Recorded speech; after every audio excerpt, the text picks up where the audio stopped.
மெல்லிசை மன்னர் எம்.எஸ். விஸ்வநாதன் 1928ஆம் ஆண்டு ஒரு எளிமையான குடும்பத்தில் மிகவும் வறுமையில் வாடி கஷ்டப்பட்டு வளர்ந்த அவர் இசை தாகத்தால் பல முன்னோர்களிடம் இசை பயின்று பின்னாளில் சுமார் 1200 படங்களுக்கு மேல் தமிழ், தெலுங்கு, மலையாளம், கன்னடம் என்று பல மொழிகளில் இசையமைத்த மெல்லிசை மன்னர் ஒரு மாமனிதர்.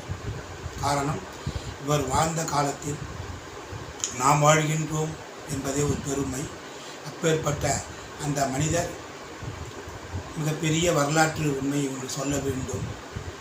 தெய்வ கவிஞர் கண்ணதாசன் பாடல் எழுத அதை மெல்லிசை மன்னர் இசையமைக்க தெய்வ கொல்லோன் டி.எம். சௌந்தரராஜன் ஐயா அவர்கள் பின்னணி பாட அதில் உலக ஒப்பற்ற நடிகர் திலகம் டாக்டர் சிவாஜி கணேசன் அந்த பாடலுக்கு நடிக்க அப்பேற்பட்ட ஒரு சிறப்பு வாழ்ந்த ஒரு பொற்காலம்தான் இவர்கள் வாழ்ந்த ஒரு அருமையான திரையுலக காலம்.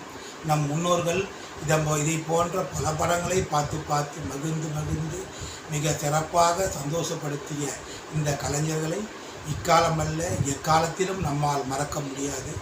அப்பேற்பட்ட இவர் பாடல்களை பற்றி, மெல்லிசையை பற்றி நாம் பேசினால் பேசிக்கொண்டே இருக்கலாம். இருந்தாலும் தெய்வ பக்தியும் தேசபக்தியும் கொண்ட இந்த மனிதர் தமிழ்த்தாய் வாழ்த்துக்கு இசையமைத்த ஒரு மாமேதை.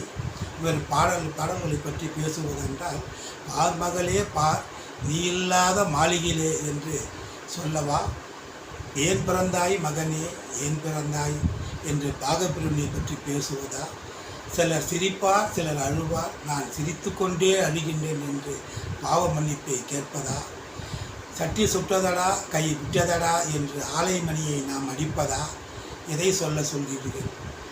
தூங்காத கண்ணின்று ஒன்று, துடிக்கின்ற மனம் என்று ஒன்று என்று சொல்லிக்கொண்டே போனால் போய்கொண்டே இருக்கலாம். எந்த மருந்தாலும் எந்த செயலாலும் வராத தூக்கத்தை உங்கள் மெல்லிசை எங்களை இரவு நேரத்தில் தாளாட்டி தூங்க வைக்கிறதே ஐயா. நீங்கள் மறைந்தாலும் உங்கள் இசை எங்கள் இதயத்திலும் மனதிலும் இன்றும் ஒரு எங்களுடைய சந்தோஷத்துக்கு நீங்கள் காரணமாக இருக்கிறீர்கள் என்பது மறுக்க முடியாத உண்மை. அப்படிப்பட்ட சிறப்பு வாய்ந்த மாமனிதரே, உங்களை மீண்டும் எப்போதும் நாங்கள் காண்போம். எளிமையும் நேர்மையும் உண்மையாக வாழ வேண்டும் என்று தெய்வத்தோடு அந்த மிகப்பெரிய ஒரு இசையை கற்றுக்கொண்டு எங்களையெல்லாம் சந்தோஷப்படுத்திய உங்களை